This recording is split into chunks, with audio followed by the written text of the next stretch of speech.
Folks, we now get to talk about lighting, finally. Let me tell you, the magic of cinematography is really in the lighting, but it can be so daunting. I mean, where do you put the lights? There's infinite possibilities. And unfortunately, there's not really a simple answer to that question, as we'll learn as we go throughout this course. But that's kind of where the art of cinematography is really found. One of the great rules of thumb to keep in mind is something called three-point lighting. This consists of a main light, which is also called a key light, a fill light, and a backlight. Now, if you've ever heard of this concept before or seen a tutorial on it, you've probably seen the same technique demonstrated exactly the same way over and over again. There's a subject that sits in the middle of the frame, one light is over on this side, a fill light's on the opposite side, with the backlight behind the subject's head. Now, the problem here is that this is a shot that you'll probably never see in a film. So the idea of three-point lighting is often taught as a technique, but it's not a lighting technique. It's a set of lighting principles. Setting up lights always starts with the key light. This is the main source of lighting in the scene. Now, this might be all you need. Here we have our model Lucy lit from above by one light. That's our key light. Now, I love this look, and there is no rule that says we need to add anything else if we're happy with the way it looks. If it looks right, it is right, assuming you have a proper exposure. Sometimes, though, the key will be too strong and harsh on one side. It will create shadows that are too intense. We can see that on our model Bitsy here. So we added what is called a fill light on the other side of her. This is usually a bigger, softer light source that primarily just lightens the shadows. For commercial video work or maybe something kind of lighthearted like a family comedy, you might want a stronger fill so that there's less of a difference, less contrast between the key and the fill lights. In this shot from the Muppets, for example, the key light is coming from frame right and above, like maybe at the top of the staircase or something. And the fill light is coming from the left side of the frame. Now, I suppose that the difference between the key and fill in this case is usually more than it is in lighthearted films or family films, but it's still nothing like you might find in, say, Silence of the Lambs, for example. Here, the shadows are much darker, and the contrast between the key and the fill is much larger, which creates a more dramatic look. Later in the series, we'll look at blocking and shaping light, but you can also just use a single light as the key and then bounce, or in other words, reflect some of that key light back onto the subject. This is another way to create fill. Again, this is just using a single light source. The third point in three-point lighting is the backlight, basically a light coming from behind the subject.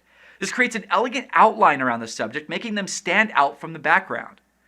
Note that this can also be called a rim light, a kicker, an edge light, but essentially these terms all mean the same basic thing.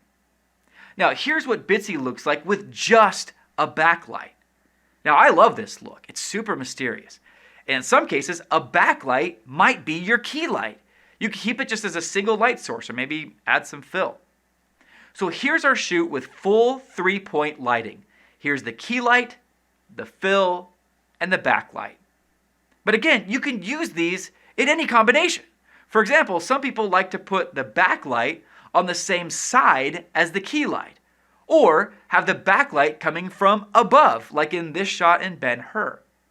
I generally prefer to put the backlight on the opposite side of the key because it creates this awesome staggering of light and dark. I love that. Now, let's see some examples of these concepts in action. In the hut scene in The Assurance, the lighting was motivated by the big door opening and also this little window back here.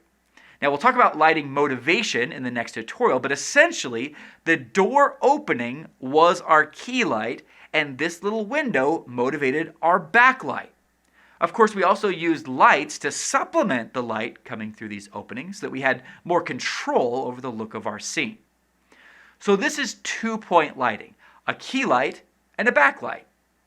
We also used two-point lighting for this shot in the council scene. We had this big light as the key light, and our gaffer Chris Taylor hung up a light on this side as kind of an edge light, or in other words, a backlight. Now, technically, this is two-point lighting, But remember that anytime you're shooting exterior shots during the daytime, you're also probably going to have fill from the sunlight bouncing around everywhere. Now, let's look at this in a few bigger budget films. In Fellowship of the Ring, during Bilbo's birthday party, we see this shot of Frodo. To determine where the key light is, I simply study the face to see the brightest parts of the face and where they are, and where the shadows are. This shadow on Frodo's nose tells us that the key light is coming from the right side of the frame. But the disparity in brightness between his right and left cheeks isn't that great, so we know that there's some fill coming from the left side of the frame. So that's 2-point lighting. But in this case, we also have a third point. Notice this kind of halo around the fringes of his curly hair, which indicates that there's a backlight coming from behind him. When we see Bilbo a few seconds later, the key and fill are reversed, with the key on frame left and the fill on frame right, and the contrast between the key and the fill is a little stronger here. But we see a very similar use of 3-point lighting. We see key, fill, and backlight. Stanley Kubrick's Barry Lyndon used natural light sources, but the concepts still apply.